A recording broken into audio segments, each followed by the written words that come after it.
Have until a few days from now to go on with the royal recommendation. And if they do not, we will start as rapidly as next week to speak with other oppositions in order to get ready to go into an election.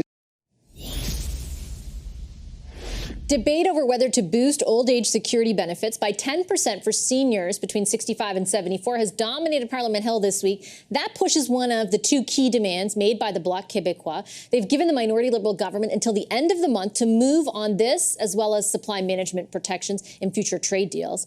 They gave the Liberals a chance to show support for the idea of boosting OAS yesterday with a House motion expressing support for it by agreeing to something called, and this is technical, royal recommendation. The Liberals voted against the motion, arguing doing that would set a bad precedent. The opposition, including the Tories, however, voted in favour it.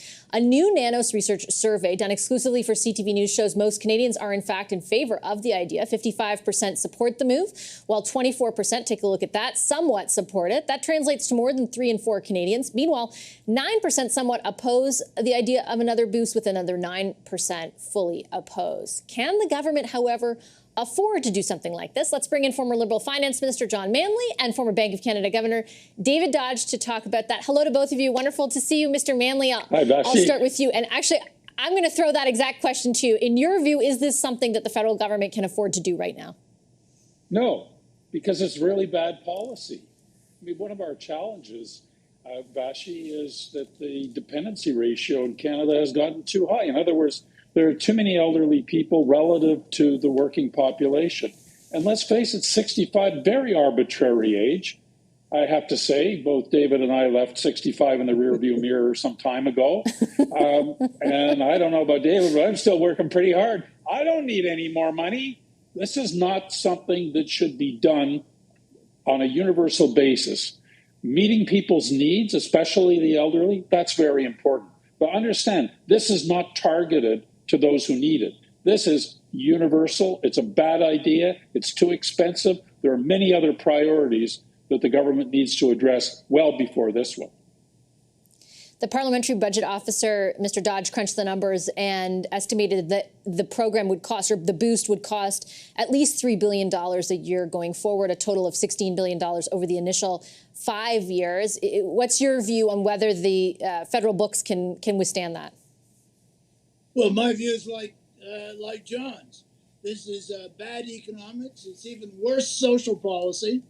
And the last thing that we need to be spending money on at this point in time is boosting consumption for relatively well-off people at a time when what we really need to do is to make investment so we can raise the productivity of the labor force, and we certainly don't want to raise taxes on current workers or people in investing in machinery to improve the productivity of current workers in order to pay for this. So it's just terrible policy, both on economic grounds, but on social grounds as well. This is the most favored generation. The early baby boomers, who will be the ones that are going to benefit from this over the next decade.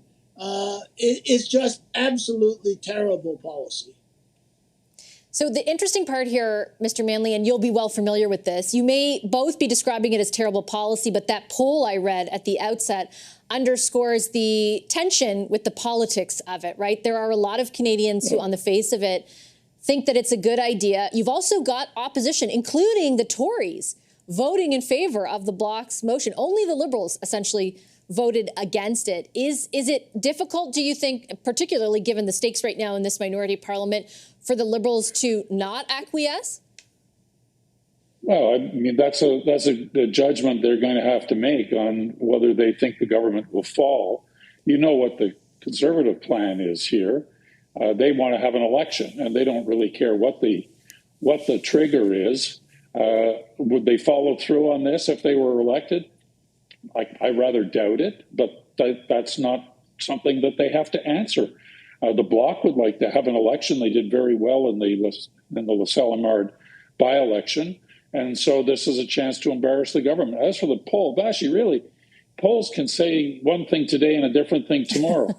Go out and explain to people just what David and I have been saying. You want to borrow money. You want to go and borrow money. This isn't money we got sitting in the bank somewhere in order to give it out to the most privileged generation, that'd be David and me, who don't need it.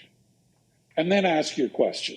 You know, I mean, it's foolish for leaders to run to follow anyway. They should be running to lead.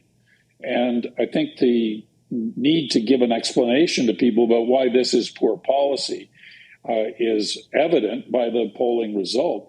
But, you know, in truth, when Stephen Harper was in office, he did the one very sensible thing in this area by proposing to raise the age at which the OAS was paid to 67, something the Trudeau government reversed, even though it had been recommended in writing on the pension issue by Bill Morneau before he was ever in politics. It's just bad policy to make a universal benefit available at an arbitrary age, which is no longer a relevant age.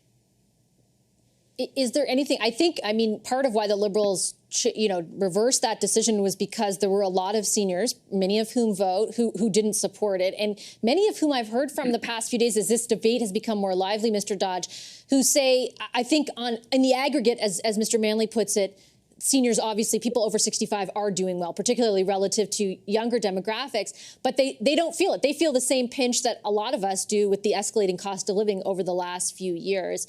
Is there something the government could pursue that would be more targeted, not universal, as both of you have explained, it doesn't make policy sense? Are there ways to amend this to make it make sense, basically?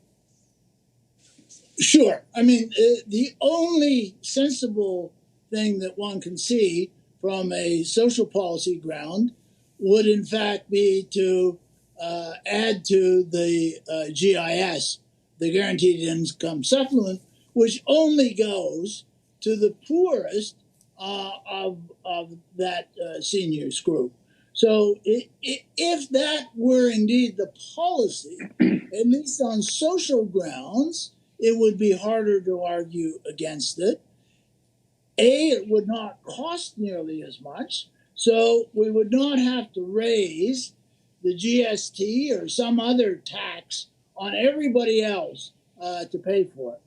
So yes, there's a way to modify this to make it less bad, but fundamentally it's bad because it's going to the group in society that has historically been favored at a time when we have other groups in society that are not very favored, and it is those other groups, the Generation X and millennials and so on, that are going to have to work harder to pay the taxes, to pay that transfer. Okay, I have to leave it on that note. I appreciate both of you making the time for your analysis this evening. Very helpful. Thank you. Bye-bye. Thanks, Vassy. Nice to see you both. That's former Finance Minister John Manley, former Bank of Canada Governor David Dodge.